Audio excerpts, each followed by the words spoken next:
بھائی سعید صاحب یہ بھی آپ نے بہت اچھا سوال کیا کہ خشوع خضوع ہمارے اندر کیسے آئے۔ اس کے لیے دو بنیادی چیزیں ہیں۔ ایک بنیادی چیز یہ ہے کہ ہمارے جسم کا کوئی حصہ حرام سے منسلک نہ ہو۔ اگر ہمارے جسم کا کوئی حصہ حرام سے منسلک ہوگا، مثلا ہم غلط دیکھ رہے ہیں یا غلط سن رہے ہیں یا غلط باتیں زبان سے نکال رہے ہیں یا پیٹ کے اندر غلط جا رہا ہے حرام، یا شرمگاہ حرام جگہ استعمال ہو رہی ہے، یا ہمارے ہاتھ اور پاؤں کسی طرح حرام کا ساتھ دے رہے ہیں، تو کبھی نماز میں خشوع خضوع نہیں آ سکتا۔ خشوع خضوع اللہ کا انعام ہے۔ جو بیٹا جس سے آپ ناراض ہوں، کیا آپ اس کو تحفہ دیں گے؟ کبھی بھی نہیں۔ سب سے پہلے وہ بیٹا اپنی غلطی کوتاہی کو دور کرے گا، آپ کی ناراضگی کو ختم کرے گا، تو آپ جا کے اس کو تحفہ دیں گے۔ تو پہلی اور بنیادی شرط یہ ہے کہ ہمارا جسم حرام سے دور رہے۔ اور دوسری چیز یہ ہے کہ جو ہم نماز پڑھ رہے ہیں وہ ہم اللہ سے کیا باتیں کر رہے ہیں، ہمیں یہ پتہ تو چلے۔ جیسے جب آدمی کہتا ہے اللہ اکبر، تو حدیث میں آتا ہے اللہ اور بندے کے سارے درمیان کے پردے ہٹ جاتے ہیں۔ اب یہ آدمی تصور کرے، ایک اللہ والے سے کسی نے پوچھا آپ نماز پڑھتے ہیں تو کیا تصور کرتے ہیں؟ تو انہوں نے کہا جب میں نماز پڑھنے جاتا ہوں تو اطمینان سے وضو کرتا ہوں، پھر جہاں مجھے نماز پڑھنی ہوتی ہے وہاں جا کر بیٹھ جاتا ہوں، اور پھر میں یہ تصور کرتا ہوں کہ کعبہ میرے سامنے ہے، جنت میرے دائیں طرف ہے، جہنم میرے بائیں طرف ہے، اور میں پل صراط پر کھڑا ہوں اور میرے پیچھے موت کا فرشتہ ہے، اور یہ میری آخری نماز ہے۔ اب اگر مجھے یہ احساس ہو جائے کہ یہ میری آخری نماز ہے تو میں کتنی توجہ و دھیان کے ساتھ نماز پڑھوں گا۔ تو یہ کیفیت بنا لیں۔ پھر اس کے بعد جب بندہ کہتا ہے الحمدللہ رب العالمین، تو حدیث میں آتا ہے اللہ کی طرف سے جواب آتا ہے حمدنی عبدی، میرے بندے نے میری تعریف بیان کی۔ پھر جب بندہ کہتا ہے الرحمن الرحیم، تو اللہ کی طرف سے جواب آتا ہے اثنا علی عبدی، میرے بندے نے میری ثنا بیان کی۔ پھر جب بندہ کہتا ہے مالک یوم الدین، تو اللہ تعالیٰ کی طرف سے جواب آتا ہے مجدنی عبدی، میرے بندے نے میری بزرگی بیان کی۔ پھر جب بندہ کہتا ہے ایاک نعبد و ایاک نستعین، تو اللہ تعالیٰ کی طرف سے جواب آتا ہے ھذا بینی و بین عبدی، یہ میرے اور میرے بندے کے درمیان ہے۔ پھر جب بندہ کہتا ہے اہدنا الصراط المستقیم سے آخر تک، تو اللہ کی طرف سے جواب آتا ہے وَلِعَبْدِ مَا سَأَلَ، جو میرا بندہ مجھ سے مانگ رہا ہے میں اس کو دے دوں گا۔ تو آدمی تھوڑا سا یہ دھیان جمائے کہ میں کس سے باتیں کر رہا ہوں، احکم الحاکمین سے، شہنشاہ سے،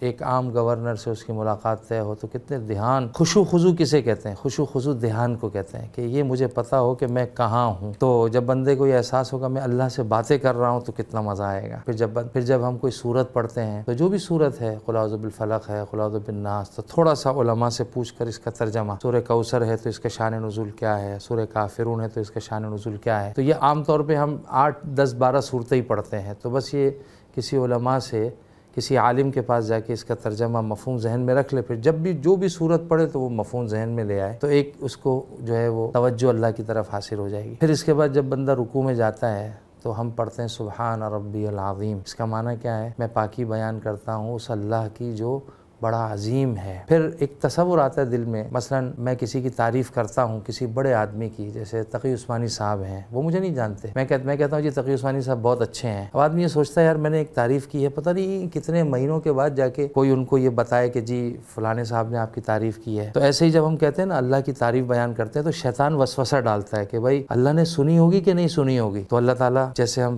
رکوع سے اٹھتے ہیں تو اللہ تعالیٰ ہمیں خوشخبری سناتے ہیں سمع اللہ لمن حمدہ۔ کیا معنی ہے اس کا؟ اللہ نے اس کی سن لی جس نے اس کی تعریف کی، چاہے میں اکیلے کمرے میں نماز پڑھ رہا ہوں یا میں حرم شریف میں لاکھوں لوگوں کے ساتھ، اور وہاں کی سیکیورٹی بھی مجھے نہیں دیکھ سکتی، لیکن اللہ کو معلوم ہے کہ اس بندے نے ابھی سبحان ربی العظیم رکوع میں کتنی مرتبہ پڑھا اور کس دھیان کے ساتھ پڑھا۔ پھر جب آدمی کھڑا ہوتا ہے وہ کہتا ہے ربنا لک الحمد، یہ کیا اللہ کی تعریف ہے؟ اللہ کو اپنی تعریف بہت پسند ہے، انسان کو بھی اپنی تعریف اچھی لگتی ہے۔ کوئی آدمی بیٹا آپ سے کہے بابا آپ بہت اچھے ہیں، آپ نے مجھے کھانا کھلایا، آپ نے مجھے رہنے کے لیے گھر دیا، آپ نے مجھے گرمی سے بچاؤ کے لیے AC لگا کے دیا، تو باپ بھی خوش ہوتا ہے۔ تو اللہ تعالیٰ بھی تعریف سے بڑے خوش ہوتے ہیں۔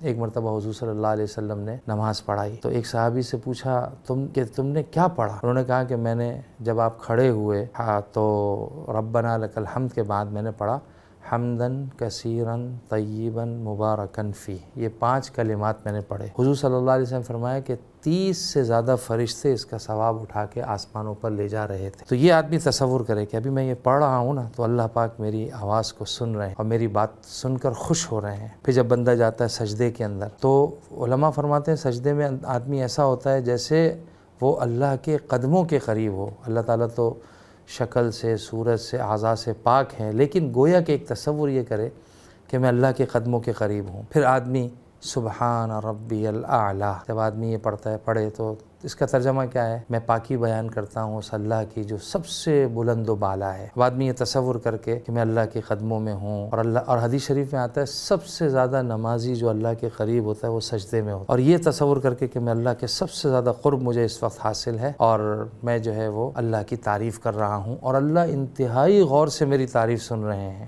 تو بتائیے کتنا مزہ آئے گا. تو اس طریقے پر جب ہم نماز کا پورا ترجمہ ہمارے ذہن میں ہوگا تو انشاءاللہ دن بدن جو ہے وہ خشوع بڑھے گا. اس کے لیے اگر ہم ایک طریقہ یہ کر لیں کہ عام نمازوں میں تو ظاہر ہے ادھر ادھر دھیان ہوتا ہے، جو ہے کوئی ایک نماز کی 2 رکعتیں ہم متعین کر لیں. ان 2 رکعت میں ہم نیت یہ کریں کہ اول سے لے کے آخر تک جتنا مجھ سے ہو سکے گا میں خشوع خضوع سے نماز پڑھوں گا، اور جیسے ترتیب عرض کی گئی جو ہم پڑھ رہے ہیں جو خیال آئے اس کو جھٹکے، اور جو پڑھ رہے ہیں اس پہ دھیان دے کہ میں کیا پڑھ رہا ہوں اور اس کا مطلب کیا ہے، اور گھڑی سامنے رکھ لیں. تو شروع میں ایسا ہوگا جیسے عام طور پہ 2 رکعت نماز 1 منٹ کی 1.5 منٹ کی، لیکن جب ہم آہستہ آہستہ آہستہ اس کی مشق کریں گے تو یہ 2-3 دن میں تو حاصل نہیں ہوگا، اس کے لیے ایک محنت ہے. تو اس کے لیے امید ہے 1 سال 2 سال 2.5 سال 3 سال انشاءاللہ امید ہے جب ہم اس ٹارگٹ کو اپنے سامنے رکھیں گے تو 2-3 سالوں میں آپ دیکھیں گے کہ وہ جو آپ کی 2 رکعت شروع میں 1 سے 1.5 منٹ کی ہوتی تھی وہ امید ہے 8 سے 9 منٹ کی بن جائے گی، اور پھر اصل اس نماز کے پڑھنے میں مزہ آئے گا آپ کو. اس میں ایک گزارش یہ بھی ہے، فرض نماز میں تو امام کو اجازت نہیں ہے کہ کوئی دعا پڑھے، جو یہ خاص دعائیں ہیں جو ہم تقریباً عوام کو بھی یاد ہوتی ہے، علماء کو بھی یاد ہوتی ہے. البتہ خشوع خضوع پیدا کرنے کے لیے نفل نمازوں کے اندر ہر جگہ، چاہے رکوع ہو، چاہے رکوع سے جب آپ کھڑے ہوتے ہیں قومہ جسے کہتے ہیں وہ ہے، چاہے سجدہ ہے، چاہے اتحیات ہے، خاص طور پہ اتحیات میں وہ ساری دعائیں جو آپ کو عربی میں یاد ہیں وہ آپ پڑھ سکتے ہیں ان دعاؤں کے ترجمے کے ساتھ. جیسے عام طور پہ ربنا ظلمنا انفسنا وان لم تغفر لنا ہر شخص کو یاد ہوتی ہے، ترجمہ بھی یاد ہوتا ہے. اب ایک ہے یہ دعا نماز کے بعد پڑھیں، ایک ہے یہ دعا نماز کے اندر ترجمے کو سوچتے ہوئے پڑھیں. اسی طرح کوئی اور دعا ہے، اللہم انی اسألک علما نافعا ورزقا واسعا وشفاء من کل داء، جو آپ کو عربی کی دعا یاد ہے جس کا ترجمہ یاد ہے آپ وہ نماز کے اندر پڑھنے کی کوشش کریں ترجمے کے ساتھ، اور تصور یہ کریں کہ میرا اللہ میری ساری باتوں کو سن رہا ہے. تو انشاءاللہ جو ہے اللہ نے چاہا تو بہت کم وقت میں آپ بہت جلدی ترقی کر لیں گے اور خشوع خضوع بھی حاصل ہو جائے گا.